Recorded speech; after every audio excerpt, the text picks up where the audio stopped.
నాపై అసత్య ఆరోపణలతో కక్ష సాధింపులకు పాల్పడ్డారు. తప్పు చేయలేదు కాబట్టి ఆలస్యమైన తనకు న్యాయమే జరిగింది.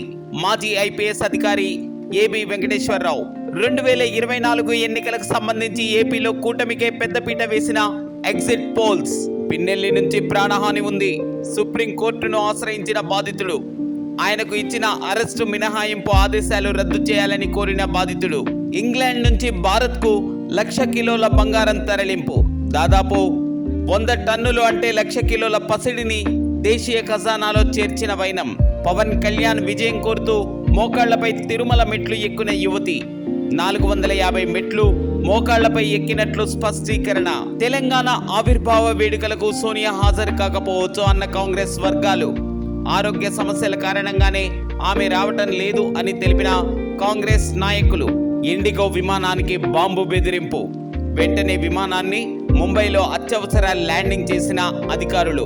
భారత్ ఎన్నికల్లో జోక్యానికి ఇజ్రాయెల్ సంస్థ తీవ్ర యత్నం. ఆ ప్రయత్నాలను విజయవంతంగా అడ్డుకున్నాం. చాట్ జీపీటీ సృష్టికర్త ఓపెన్ ఏఐ వెల్లడి.